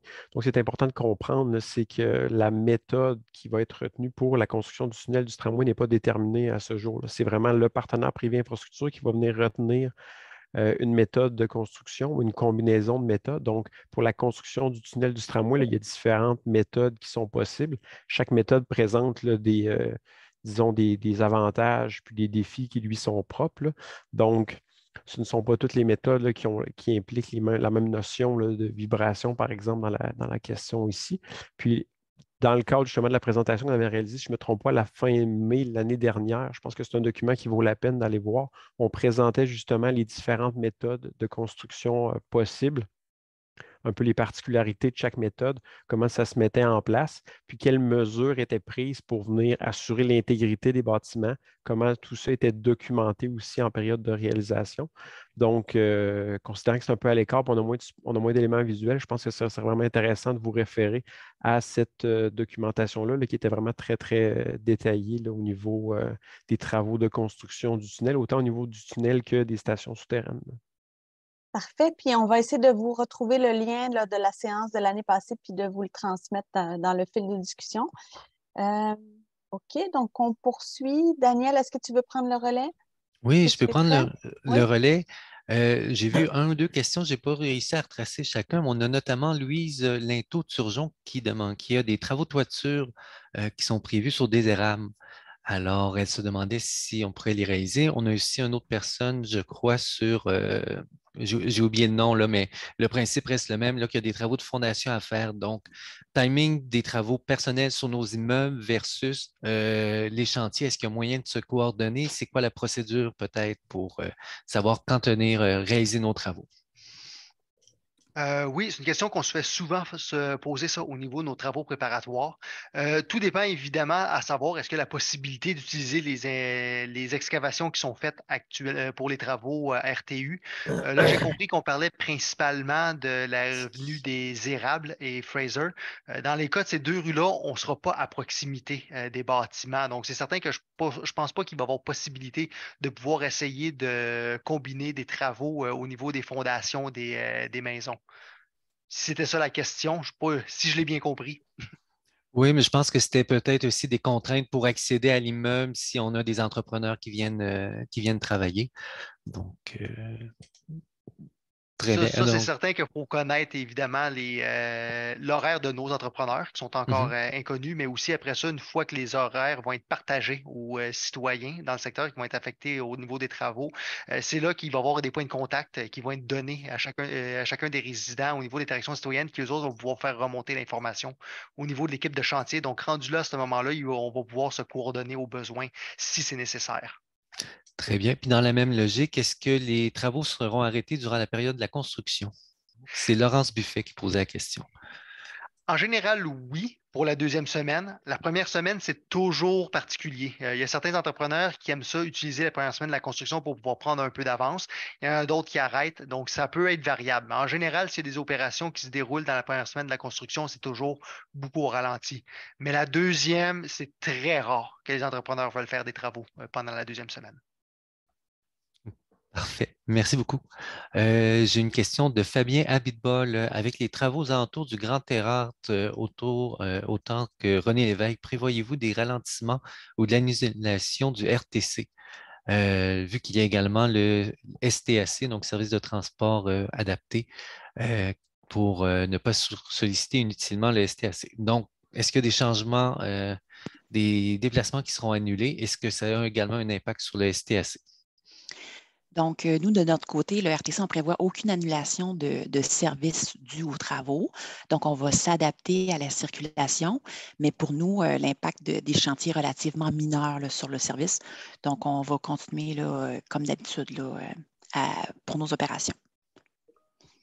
Et puis, pour la personne, là, pour le service du STAC, donc il n'y a pas de problème là, pour poursuivre avec le RTC plutôt que d'y aller avec le STAC. Là, pour nous, le service, il va être maintenu et il va être stable. Alors, le STAC ou le STAC, là, c'est le service de transport adapté. Hein? C'est bien ça. C'est bien ça. Okay. Merci. Merci. Parfait. Je poursuis avec le deuxième volet sur un autre sujet de M. Abitbol. Alors, des rues aménagées comme Lockwell, avez-vous prévu des trottoirs abaissés comme c'est le cas en 2019 sur Saint-Augustin? Dans ce cas, serait-il possible d'ajouter une autre possibilité de traversée? Alors, ça permettrait je pense que ce n'est pas les trottoirs abaissés plus que rehausser les intersections là, afin de ralentir la vitesse des véhicules. Donc, je ne sais pas si c'est plus pour Jean-François avec l'aménagement de la rue Lockwell pour cette question-là.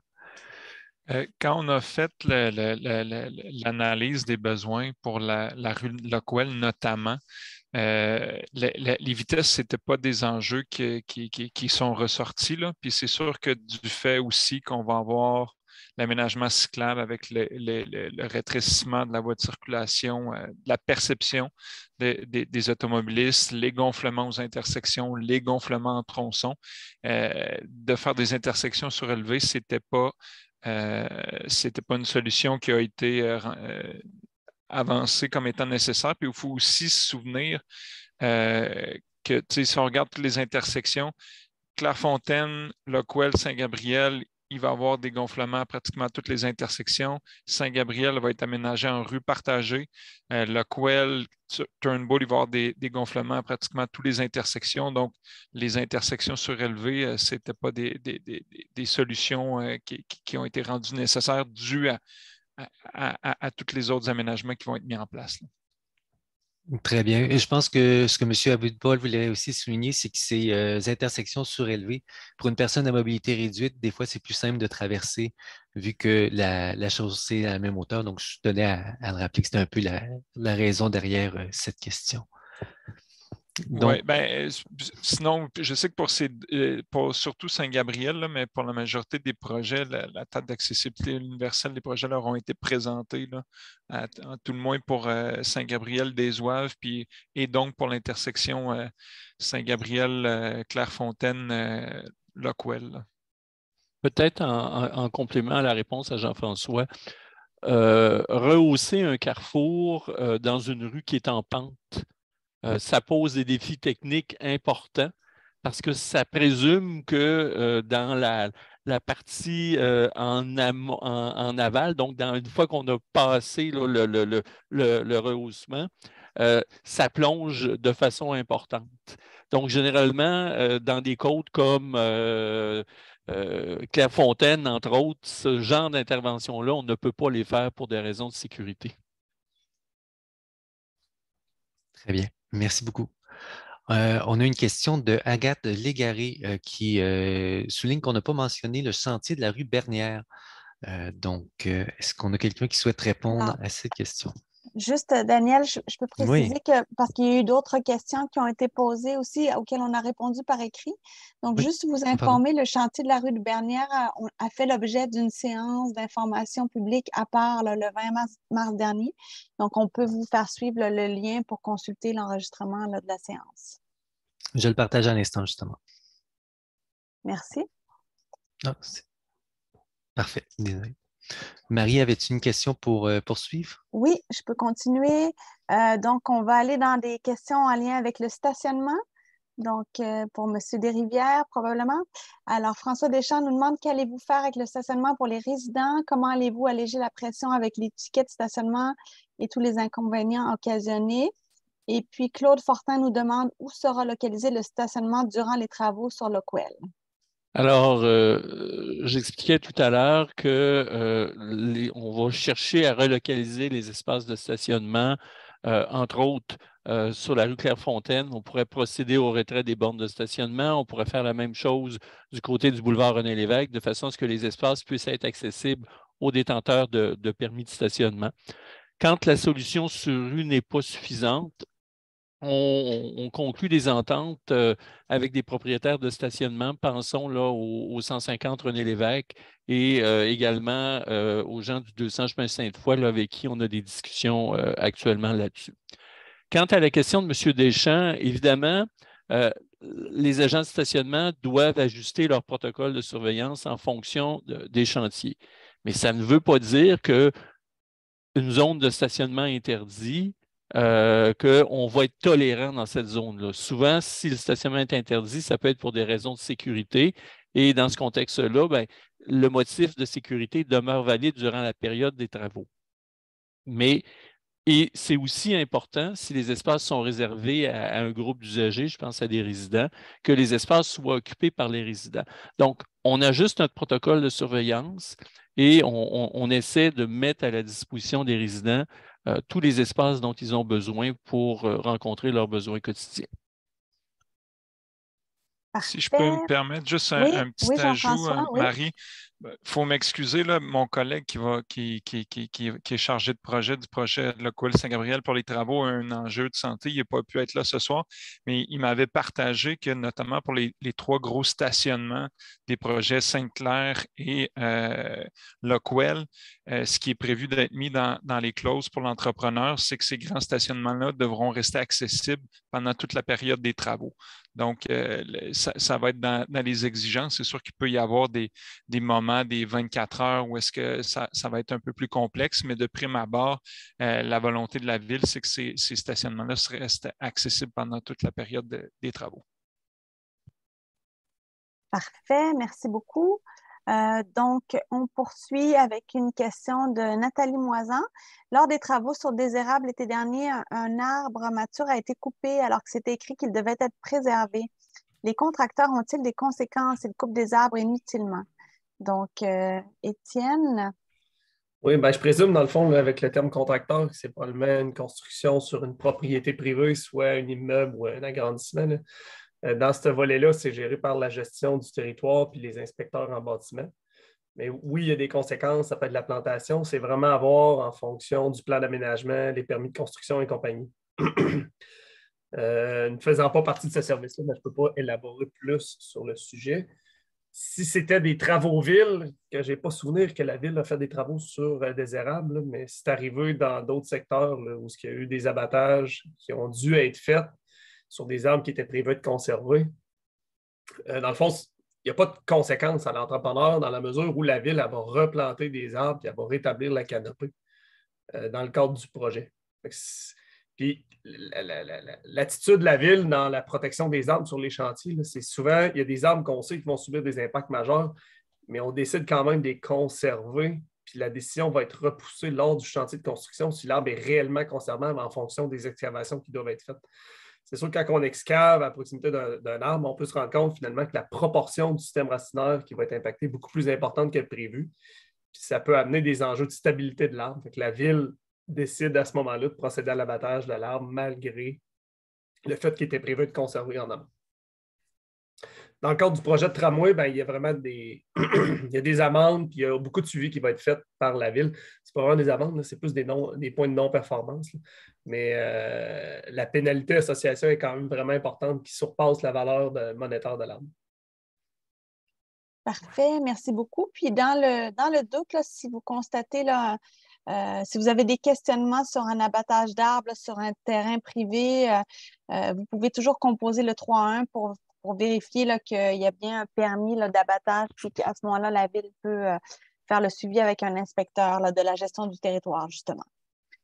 Alors, merci. On continue. Donc, une question de Denis Drouin, mais qui est quand même assez large. Il voulait savoir de quelle manière les résidents de Saint-Jean-Baptiste vont-ils être impactés? Alors, c'est sûr que c'est assez vaste comme question. On comprend que c'est en lien avec les travaux, j'imagine. Donc, peut-être nous préciser, M. Drouin, là, plus votre question, peut-être si vous avez un nom de rue ou un endroit où vous habitez là, que vous souhaitez nous partager, ça sera peut-être plus facile de répondre. Sinon, je continue avec Nicole Moreau. Pour les personnes à mobilité réduite, y aura-t-il des mesures pour faciliter l'accès au commerce ou au bureau? À titre d'exemple, je suis maintenant à mobilité réduite et j'ai eu des problèmes à accéder à la Banque nationale, coin René-Lévesque, coin Turnbull. Alors, est-ce qu'il y aura des mesures pour les personnes à mobilité réduite?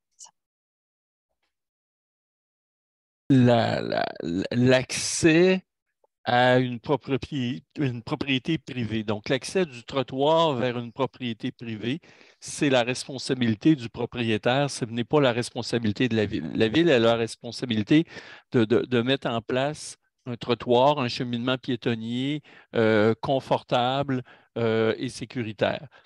Le lien entre l'immeuble et le trottoir, c'est la responsabilité du propriétaire et la Ville incite généralement là, les propriétaires à faire les travaux nécessaires pour avoir une pleine accessibilité universelle.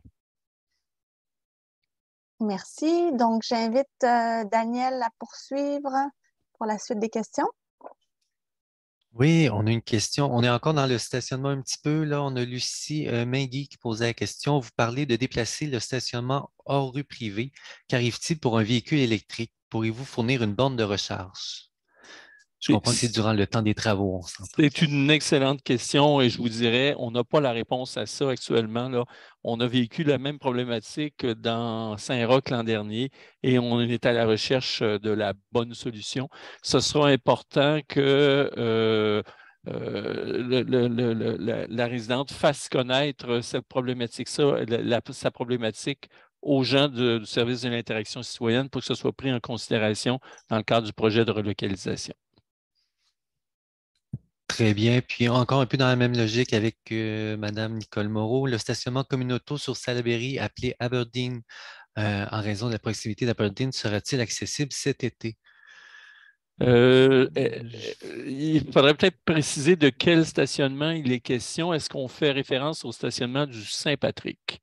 Celui en face, M. Desrivières, pour être une utilisatrice qui donne dans l'entrée des halls du petit quartier par Salaberry. Alors, c'est le stationnement du Saint-Patrick. Oui, effectivement, ça va demeurer accessible. Très bien, merci beaucoup. On revient dans les travaux plus en profondeur avec une question de Michel Duchesne. Vous mentionnez que la profondeur des travaux liés à l'enfouissement des câblages de télécom est d'environ 1 mètre et ne risque pas de nuire aux fondations des bâtiments qui sont proches de la rue. Pourtant, les photos que vous montrez font état d'excavations majeures et plus en profondeur.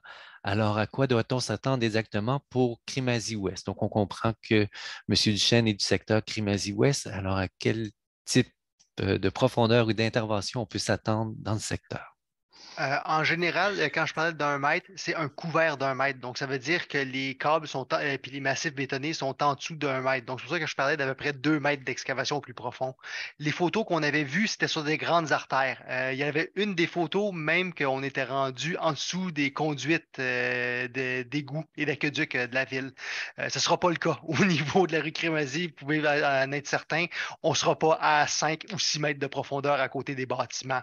Ce qu'on avait montré sur les photos, c'était vraiment des exemples où c'est qu'il y avait des grosses structures de Bell puis d'Hydro-Québec à enfouir qui prenaient de l'espace et qu'il fallait aller en forte profondeur. Donc, c'est pour ça qu'on avait beaucoup de boîtes d'étançonnement et que c'était élaboré comme photo. Mais nos excavations sur Crémazie ne devraient pas être aussi grandes que ça. Ce n'est pas ce qui est prévu comme les photos. C'est un petit peu plus petit d'envergure que ça. Très bien. Je ne sais pas si on avait lu la question de Rachel Benjamin pour ceux et celles qui utilisent le stationnement sur Saint-Joachim pour le travail ou pour aller chez Nautilus, par exemple, comment faire pour rentrer dans le stationnement si on arrive par l'ouest de cet immeuble?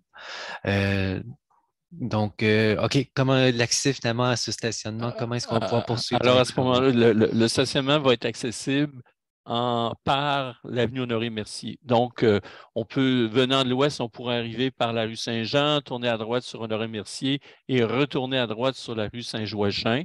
Et si on arrive par René-Lévesque, ben, c'est René-Lévesque, tourne à gauche sur Honoré-Mercier et retourne à gauche sur Saint-Joachim. Très bien. Je n'avais pas remarqué la question de Hélène Paradis. Elle demandait si la piste cyclable Lockwell se poursuivra dans l'autre partie de Lockwell vers Salaberry. Donc, je n'ai pas vu la carte des travaux. Question pour Jean-François. Oui. Oui, Jean-François? Oui, ce qu'on a fait les consultations et les soirées d'information, on l'a bien expliqué. Là, dans le fond, l'opportunité de la portion Saint-Gabriel, puis cette portion-là de Lockwell, il y avait une désuétude au niveau de la surface, puis on a essayé d'allier ça avec des travaux du service d'ingénierie. C'est dans notre volonté de poursuivre le lien sur Lockwell vers Salaberry, puis d'aller se connecter au corridor Père Marquette. Comment on va le faire dans le détail, ce n'est pas arrêté, puis il y aura des consultations pour écouter les citoyens à ce niveau-là dans le futur. Donc ça, on n'y est pas encore, mais avant d'avancer davantage de la réflexion, c'est sûr qu'on va faire des consultations à ce sujet-là. Mais c'est la volonté, oui. Très bien, merci. Sinon, je peux poursuivre. Je ne sais pas si la question avait été lue.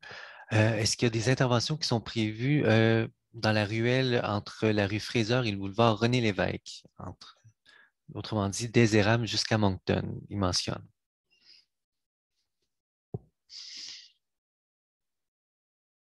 Donc, ça, c'est la ruelle là, qui est comme entre les rues Fraser et René-Lévesque.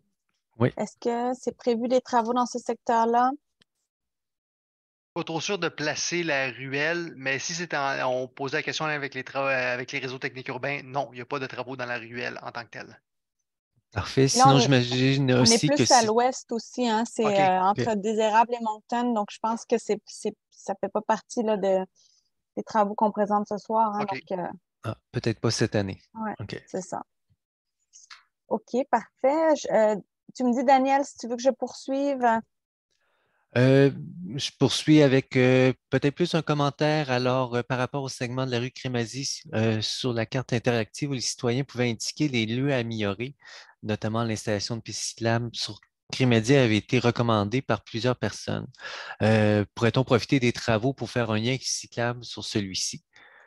Celui de Chemin Sainte-Foy s'arrêtant sur des Érables et celui sur la rue Dumont étant inadéquat. Donc, autrement dit, est-ce que les travaux sur Crémazie, c'est l'occasion d'apporter des améliorations au réseau cyclable ou à d'autres du mobilier urbain?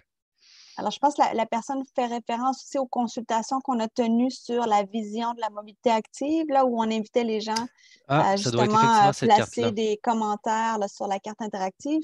Donc, je vais laisser Jean-François Martel-Castonguay répondre. Oui, puis si Charles, tu veux commenter quant à la nature des travaux que vous êtes en voie de faire, tu pourras aussi. Là.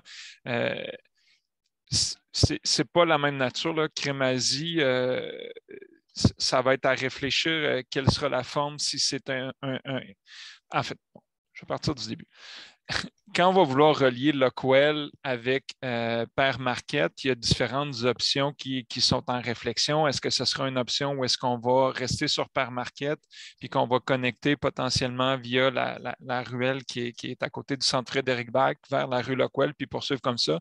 Ou est-ce qu'on va séparer les sens vélo entre Lockwell et Crémazie pour aller se connecter via Turnbull pour aller vers Lockwell et Saint-Gabriel que l'on aménage cette année? Ça, c'est des options qui sont sur la table. C'est des choses qu'on est en train d'analyser puis qu'on va consulter les citoyens pour voir la préférence pour être sûr qu'on réponde aux besoins des usagers actuels et futurs. Crémazie, fort probablement, on n'est pas rendu à une étape où est-ce qu'on sait quel serait un aménagement sur Crémazie si Crémazie était ciblé pour faire un axe cyclable. Donc, ça serait prématuré. Par contre, les travaux qui sont faits pour les RTU, ce n'est pas des travaux qui vont nous empêcher de revenir faire des interventions ponctuelles pour l'implantation d'un lien cyclable sur Crémazie à terme, là. Donc, c'est des vitesses différentes, puis c'est des projets qui sont rendus à des étapes différentes. Donc, c'est pour ça que les deux ne sont pas jumelés, là. Exact. Puis la nature de nos travaux fait en sorte qu'on fait juste des excavations ou des travaux de surface qui sont limités spécifiquement au positionnement de nos structures RTU. On n'aurait fait pas de construction de largeur de rue en entière ou de trottoir à trottoir. Donc, ça permet nos travaux, le type d'excavation qu'on faisait ne permettent pas de pouvoir faire un réaménagement de base. Ça serait des travaux de beaucoup plus grosse envergure de réaménagement de rue qui seraient nécessaires par rapport à ce qu'on nous autres, on va faire sur nos travaux. Très bien. Je poursuivrai avec deux questions relatives à la canopée. Premièrement, on a Jacqueline Lessard qui écrit: alors, il y a des travaux d'émondage d'arbres qui sont prévus sur Crémazie S entre Salaberry et Tombul. Est-ce qu'ils seront coordonnés avec le chantier? Si c'est des travaux qui sont effectués par la ville sur les chaînes et tous les arbres qui sont là, ça va être coordonné avec le chantier. Nous-mêmes, il faut procéder au rehaussement des branches là, pour les travaux. Donc, les travaux vont être faits en même temps. Très bien. Et la deuxième question vient de Hélène Paradis. Alors, je comprends l'importance d'augmenter la canopée. Toutefois, les épisodes de verglas risquent d'augmenter dans les prochaines années et les pannes sont souvent liées aux branches qui tombent et qui cassent. Alors, de quel type d'arbres seront plantés sur le Quell? Il y a deux questions. La première, là, pour ce qui est du verglas, en termes de gestion de canopée là, pour les municipalités ou toute organisation, là, la récurrence de grands verglas qui abîment des arbres de manière sérieuse, c'est aux 20-25 ans. Donc, on est dans la récurrence, sachant le verglas de 98. Puis, ce qu'il faut comprendre pour Montréal, c'est qu'il y a beaucoup d'arbres qui ont été blessés, brisés dans le cadre du verglas 98, qui sont restés en place. Puis quand les branches qui repoussent à partir des blessures, c'est des branches souvent qui sont plus faiblement attachées à l'arbre. Puis il y a aussi le fait que ces arbres-là ont subi des grandes blessures, puis ça peut avoir amené de la carie ou différents défauts structurels dans l'arbre. Fait que nécessairement, c'était des arbres qui étaient fragiles, qui étaient à risque de rebriser dans le cadre de surcharge liée au verglas. Fait que c'est un peu ce qui est arrivé dans le cas de Montréal. Ça pousse. La même situation pourrait être équivalente à la Ville de Québec. Là, pour ce qui est du verglas. C'est de quoi qui est prévu dans les séquences d'entretien. La Ville procède à beaucoup de travaux d'élagage d'assainissement, d'élagage de sécurité pour retirer les sections qui sont abîmées, les sections qui ont des faiblesses structurelles dans les arbres pour éviter des bris lors de tempêtes de vent, séquences de verglas et compagnie. Pour ce qui est de l'Oquell, au niveau de la plantation des arbres, nécessairement, ça fait partie des différentes espèces que la ville plante. Là. Je ne sais pas s'il y a un concept qui est arrêté ou des espèces qui ont été choisies. Mais il y a vraiment une analyse qui est faite là, par les services villes pour mettre les meilleurs arbres au bon endroit, tout dépendant des volumes de fosses, les distances de dégagement à atteindre et compagnie. Oui, tout à fait. Tiens, malheureusement, l'architecte paysagiste qui travaille sur le dossier n'est pas avec nous ce soir. Là, c'est des réponses qui pourront être données ultimement. Mais il faut se souvenir que les endroits où il y aurait des arbres d'ajouter sur la rue Lockwell, c'est les endroits, c'est des cases de stationnement ponctuellement qu'on vient retirer. Là. Fait que règle générale, ce n'est pas des endroits qui sont directement le long des véhicules. Mais c'est comme dit Étienne, tout ça est pris en compte, là. Parfait. Alors, est-ce qu'on a d'autres questions concernant les arbres? Tant qu'à avoir Étienne Saint-Pierre avec nous, là. Ah, sa caméra s'est éteinte. Attendez. Oui, on aurait une question. Alors, c'est Denis Drouin qui demande quelle est la valeur monétaire d'un arbre. Oh, ça, c'est une question philosophique, peut-être? Ou, non. Est-ce qu'il y a des économistes qui ont évalué? Oui, allez-y. Ça fait partie du cadre de l'évaluation. Donc, un arbre peut apporter une certaine valeur, une certaine contribution à l'aménagement paysager ou à l'ensemble d'une propriété. Puis quand il y a un impact à un arbre ou quand on doit retirer un arbre, on peut procéder à une évaluation des végétaux selon des méthodes reconnues devant les tribunaux pour établir une valeur d'un arbre. il y a différents paramètres qui permettent d'établir une certaine valeur. Ce qu'il faut comprendre là-dedans, c'est qu'on peut avoir le même érable à 2 adresses, mais s'il y en a un qui est dans une condition plus dégradée ou qui est mal positionné sur la propriété puis qui ne génère pas autant de bénéfices, mais il n'y aura pas les mêmes valeurs, même si c'est la même espèce, de la même dimension. Il y a vraiment plein de paramètres là-dedans. Dans le cadre du projet de tramway, tous les arbres privés qui étaient impactés dans le cadre du projet ont eu une évaluation monétaire. Ça fait partie des ententes d'acquisition qui sont prises avec ces propriétaires-là. Parfait. Vas-y, Daniel, je te laisse continuer. Donc, je vais poursuivre. Alors, entrevoyez-vous des difficultés qui seront causées durant la période du festival d'été avec les différents travaux et aussi lors des autres activités là, particulières là, concernant l'espace des cases de stationnement qui sont déjà difficiles en temps normal? Évidemment, en période d'événement, tout le secteur Saint-Jean-Baptiste, Montcalm, les conditions de mobilité de façon générale changent avec l'afflux de visiteurs. Là, on rajoute les travaux par-dessus ça. C'est sûr qu'on va un petit peu complexifier les choses, mais on a cherché à programmer les travaux de façon à minimiser les impacts en question.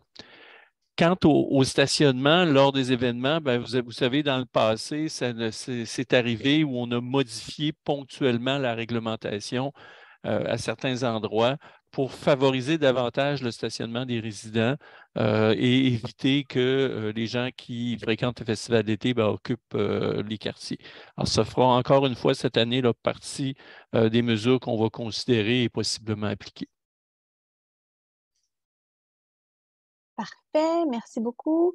Donc, écoutez, on approche de la fin de la séance. On a encore quelques questions. Je vais juste vérifier là s'il y en a qu'on est prêt à répondre. Donc, on a une question de Daniel Gay. Il est arrivé en retard, donc il est désolé si la question a déjà été posée. Qu'arrivera-t-il avec les déneigeurs privés qui mettent la neige enlevée sur le bord des rues actuellement avec un permis octroyé par la ville pour le faire? Alors, en fait, c'est une bonne question. Elle n'a pas été posée. Donc, au niveau du déneigement, qu'est-ce qui va se passer avec les déneigeurs privés qui mettent la neige sur le bord des rues? Si je comprends bien la question de M. Gay, habituellement, les déneigeurs déposent la neige dans la voie de stationnement. Alors, la voie de stationnement sur la rue Lockwell, elle est maintenue. Donc, on peut imaginer que cette pratique-là va se poursuivre une fois les travaux de réaménagement réalisés. Parfait, merci beaucoup. Une autre question concernant le stationnement. Donc, pourquoi mettre tant d'efforts et d'argent public pour compenser les citoyens utilisant les stationnements sur rue alors qu'il s'agit d'une propriété publique pour laquelle ils n'ont jamais payé? Est-ce que suspendre la vente de vignettes pour certaines périodes ne serait pas une solution plus juste? Donc, là aussi, c'est peut-être une question complexe. Monsieur Desrivières? Écoutez,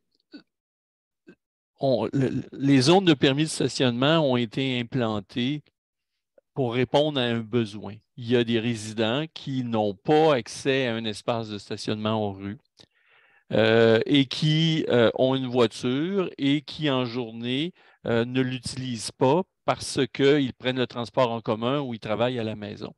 Dans ce contexte-là, on a comme organisation municipale, on a des citoyens qui ont un besoin et notre responsabilité, c'est de chercher à répondre à ce besoin-là du mieux qu'on peut. Et on n'est donc pas dans un mode où on va suspendre les vignettes, on est plus dans un mode où on va chercher des solutions de remplacement. Oui, ça coûte quelques dollars, mais je pense que c'est un service qu'on souhaite donner à nos citoyens et on cherche toujours, malgré souvent le déséquilibre qui existe entre le nombre de vignettes et le nombre de places, à offrir des conditions optimales. Parfait. Donc, je pense qu'en même temps, là, vous avez répondu à la question d'Hélène Paradis là, qui voulait savoir si on diminue le nombre d'espaces de stationnement. Est-ce qu'on diminue aussi progressivement le nombre de vignettes de stationnement émises? Donc, je pense qu'on est, vous savez, là, la Ville débute une réflexion là, en vue de se doter de nouvelles politiques de stationnement. Toute la question du nombre de vignettes, de l'attribution des vignettes, du nombre de cases de stationnement réservées aux détenteurs de permis va faire l'objet d'une réflexion et on verra à terme de cette réflexion-là s'il y a des ajustements à faire sur l'attribution ou les modalités d'attribution des vignettes. Parfait, merci. Et puis, on a une dernière question là, de Rachel Benjamin, donc, qui voulait savoir s'il y aura en 2024 des travaux similaires sur Père Marquette. Donc là, c'est sûr que ce n'est pas l'objet de ce soir. Est-ce qu'on a l'info concernant Père Marquette pour l'année prochaine, Maxime? En ce qui concerne les travaux préparatoires du tramway, il n'y a pas d'intervention prévue sur la rue Père Marquette, là. Parfait. Puis concernant des travaux qui seraient menés par la Ville là, sur d'autres sujets que le tramway, on n'a pas l'information en date d'aujourd'hui, mais on vous invite à suivre l'information sur la page web de la Ville qui concerne les travaux et les entraves à la circulation. Et puis, si c'est des travaux majeurs, eh bien, on fera comme ce soir, c'est-à-dire qu'on invitera les citoyens concernés via une invitation dans leur boîte aux lettres l'année prochaine en vue des travaux qui seront réalisés là, à partir de l'été 2024. Mais pour aujourd'hui, là, on n'a pas l'information à savoir si la rue Père Marquette sera concernée ou pas. Alors voilà, on a fait le tour des questions. Donc, je vous rappelle que la séance est enregistrée, qu'on versera l'enregistrement dans les prochains jours, ainsi que la présentation PowerPoint. Merci beaucoup de votre participation. Je vais donner la parole à Mme Mélissa Coulombe-Leduc pour le mot de la fin. Et puis, les intervenants qui avaient participé, oui, vous pouvez ouvrir vos caméras si vous souhaitez là, pour dire au revoir. Alors, à vous la parole, Mme Coulombe-Leduc. Merci, Marie. Merci beaucoup aux intervenants Ville qui ont répondu à vos questions. Mais je veux surtout vous remercier là, à vous, près de 200 personnes, dans le fond, qui avaient assisté à la soirée d'information de ce soir là, pour les travaux qui vont avoir lieu dans les prochains mois dans Saint-Jean-Baptiste-Montcalm. Je veux vous remercier pour votre participation très constructive. Je pense que toutes les questions étaient extrêmement pertinentes. Vous avez compris qu'il y a des aspects, notamment les échéanciers, là, les moments précis où tel tronçon vont être fermés. Les éléments ne sont pas tous connus ce soir. Marie mentionnait que certains outils à votre disposition pour vous tenir informé. Il y a toujours la page Info Chantier aussi, qui est vraiment mise à jour de façon très, très fréquente, là, quasi quotidienne. Sinon, moi-même, je peux aussi être une source d'information pour vous. Donc, n'hésitez pas à prendre contact avec nous, puis soyez assurés qu'on tentera de vous tenir informés de l'évolution de ces chantiers-là de la manière la plus proactive possible. On est conscient que ça peut amener un lot de défis. Plusieurs de ces défis-là ont été soulevés ce soir. Donc, l'outil 3.1 demeure toujours une bonne porte d'entrée pour tenter de résoudre ces défis. Mais bien sûr, moi-même, ainsi que Catherine Vallière-Roland, ma collègue dans Montcalm Saint-Sacrement, on est toujours aussi une ressource pour vous là, si jamais il y a quoi que ce soit comme enjeu ou préoccupation qui se présente. Puis, n'hésitez pas non plus, on est en train de mettre dans le clavardage de la soirée les liens, les différents liens. La présentation de ce soir va être disponible, l'enregistrement de ce soir va être disponible. Donc, n'hésitez pas à posteriori si vous avez d'autres questions, préoccupations. Ça va nous faire plaisir d'y répondre. Donc, merci beaucoup pour votre participation ce soir. Et puis, n'hésitez pas s'il y a quoi que ce soit. Parfait. Alors, merci à tous. Merci à toutes et à tous. Au revoir. Bonne soirée.